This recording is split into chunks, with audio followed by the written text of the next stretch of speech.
As chair of the Economy and Development Committee, today we are expecting the finance minister in the House. What should be key expectations of Ghanaians? What should be the key things Ghanaians should expect from this particular policy document? Thank you so much. Ghanaians should be expecting a lot. This is the second budget of our government. And I hope this is the time we are going to refer to the 2025 budget statement economic policy and look at the performance of the 2025 budget statement and the economic policy. So, how do you measure performance of a budget? You see, when you start a budget, you put up some certain indicators, and therefore you need to assess, let Ghanaians know whether you have been able to achieve those targets, and therefore we expect certain economic indicators to be enumerated and be telling Ghanaians how best we have been able to achieve them. First of all, we talk about how the economy has grown so far. You see, talking about overall growth of the GDP of the country, we expect within the mid-year, we had about 5.3% of the GDP. And the target set for 2025 was about 4.0%. So even at the middle of the year, we're able to, increase the figure. We talk about inflation. We know how has inflation sustained the economy so far. We need to also know. We talk about our debt to GDP ratio. How much do we owe now? We need to know. And the figure about GDP, debt to GDP ratio is very, very key in assessing an economy. And therefore, we need to know. We know that within the media budget review, we had about 43% as a debt to GDP ratio, which was about 68.1% from 2024 December. So these are certain indicators we expect the finance minister to give us so that we can know the performance of the 2025 budget for the 25 fiscal year. Notwithstanding, we're also expecting the finance minister to give us certain areas that we have expended so far. You see, how much was appropriated as capital expenditure, how much was released for that, goods and services, and the compensation. And also we need to know the employment generation within the 2025 budget statement. You see how many people have been able to get jobs, they needed jobs, especially the youth in the country. So we expect so much, from the the budget for 2026. Talking about economic indicators, let me take you back a bit.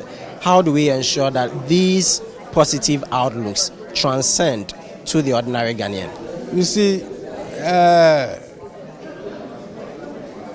the good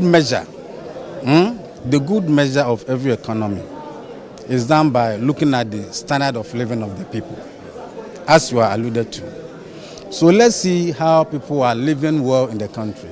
You see, when we talk about standard of living of the people, we talk about availability and affordability of goods and services in the country. Are goods and services available in the country? Are we able to afford it? So me and you know what you're talking about. The Ghana cedi has been able to prove this for us. The Ghana cedi, the value of the Ghana cedi has been able to tell us that the standard of living in Ghana is quite good, it's favorable. What is the value of in a Ghana cedi? Talks about the amount of goods and services that the city can buy.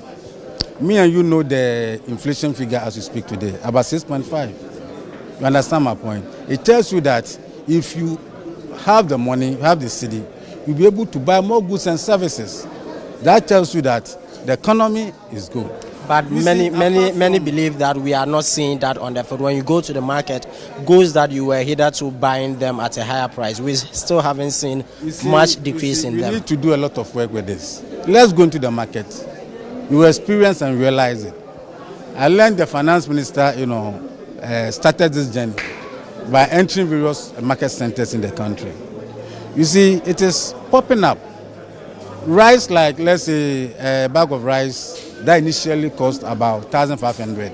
It's now 6,000, 600 Ghana cedis. Okay. You see, oil, the price of oil is declining. So when it comes to construction side, iron rods, which was about 10,000 Ghana cedis per ton, it's now around, let's say, not even 7,000 Ghana cedis. Go to the market, you see. So to me, the standard of living of people in Ghana is very good. So that one is a good measure. And it's telling you that the economy of Ghana is good. You see, when we went for the IMF World Bank annual meeting, Ghana was the only country in Africa which was given the chance to sell, to showcase what we are doing in Ghana. Because it's all over that the economy of Ghana is doing well. So they wanted to know how and why Ghana's economy, which was previously in 2024, was in ditch, and this time it is doing well. So to me, the economy of this country is not bad. We are doing well. And we continue to do well.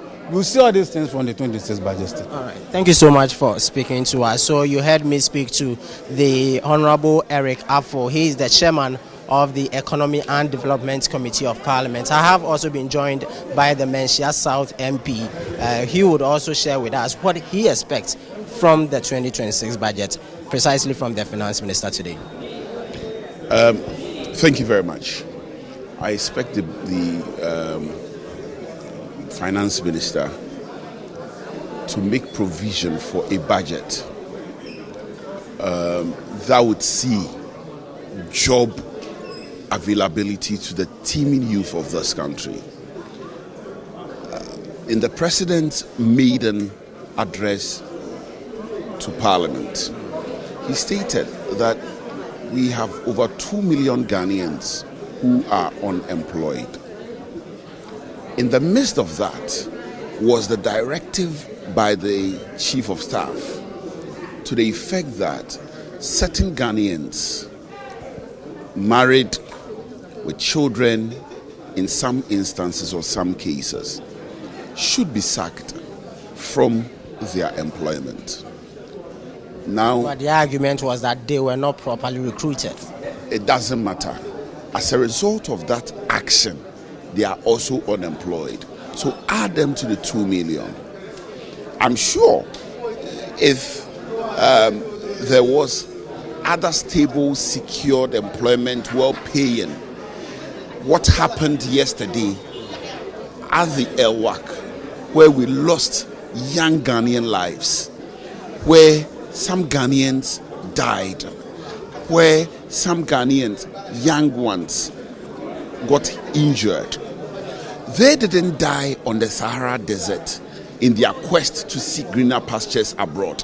They died in Ghana in their quest to be recruited into the security agency, into the Ghana Armed Forces. And so I am hoping that the budget will create the opportunity for Ghanaians to get employment beyond the security agencies, so that what happened yesterday will not repeat itself. It's a sad day. It was a sad day for Ghana. It remains a sad situation. That should not repeat itself. Year in, year out, they are happening. Unfortunately, a lot of Ghanaians are also traveling by the desert to seek greener pastures. What happened yesterday is not a case of Ghanaians traveling to seek greener pastures who died. It's Ghanaians who died looking for employment. Employment opportunity that is fewer, or which are fewer than the number of people that went there to be recruited. I'm looking for a budget that is going to see to the employment of lots of Ghanaians, creation of employment for lots of Ghanaians, to avoid such disasters from happening. That for me is my prayer. Thank you so much for speaking to us. So that's the